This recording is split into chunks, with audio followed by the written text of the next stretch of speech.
different individuals coming together in a kind of a unison to I like it. discuss Yeah, that kind of very idea. I like it. I like it, like bringing it back into the larger sort of cultural context. Yeah.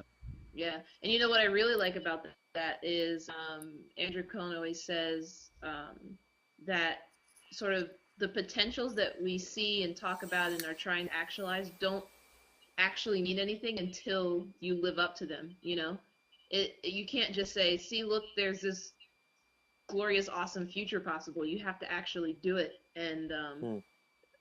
once it's done, then you can't say it can't be done. You know? Yeah. That it's like action oriented, right?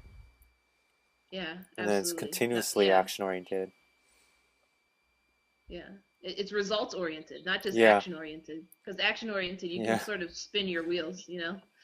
yeah. It could be not I great mean, I've results. met, yeah, I've met people who've been sort of pursuing spiritual things for, I don't know, 4 years or something. You know? And so it's not action oriented; it's results oriented. Yeah, that makes sense. Yeah. Although I think what And then Steve McIntosh is kind of making the point of, though, is that in some ways an integral, the way Ken Wilber describes it often, is it seems that, Ken Wilber fits everything into his model.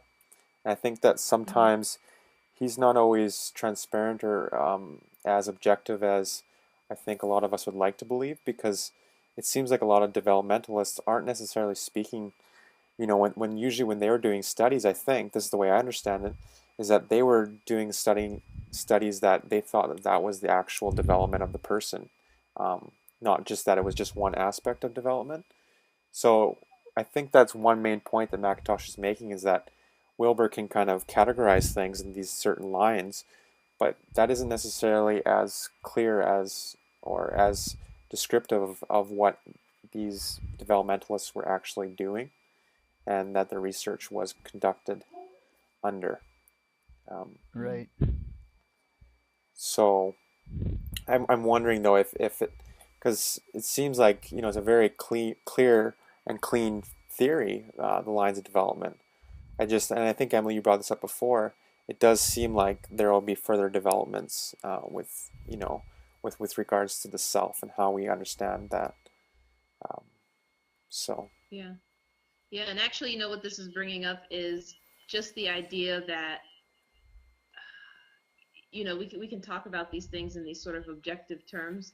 And Andrew Cohen always says, basically evolution is messy. Isn't some sort of clear cut. You know, these people have the machetes in their hand and they're trying to cut down the sort of undergrowth. That's what's actually occurring right now, and Yeah. sort of any furthering of that is I mean that's where we are right now. yeah, It's always sort of so sort of alluring to want to think that someone has it figured out, but at this point it's sort of like this is where we are. I think that means Yeah. though that we have to be very Yeah. I like. yes, that we have to be very clear with our rationality, because it is messy, but that doesn't mean that we should be sloppy with our thinking, right? That we really have to take really a very clear intention about trying to figure this stuff out. And Right. Absolutely.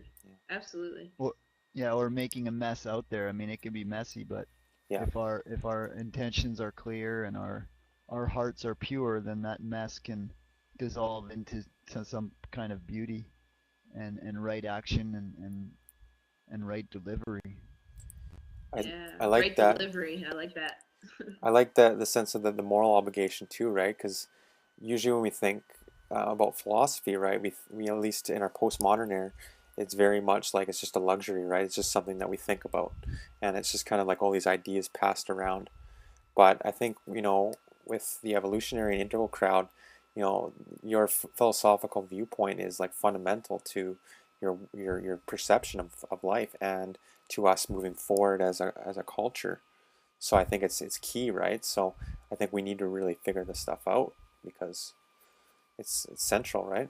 It's fundamental. Yeah, Amen and to that, brother. yeah, I like that. Um, And one of the sister. things that came out in the conversations I had with evolutionary enlightenment people, that sort of elucidated this whole arena for me was the fact that it's not morality in the sense of right and wrong in terms of preordained sort of rules, but that it's the actual new moral standard is to move forward, to continue, not to stagnate.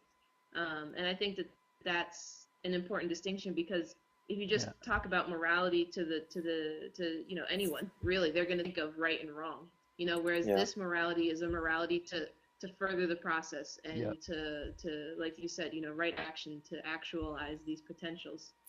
But not just Yeah. to move it forward, just to move it forward, but move it forward in a very authentic way, right? Because I mean, Yeah, you absolutely. could think of a lot of different governments that move things forward, but it's not necessarily moral what they're doing, right? Right, and this is the vertical dimension, Yeah, you know, yeah, and it's definitely important to bring that out too. It's not a horizontal change thing. It's a transformative sort of forward that we're talking about. Yeah.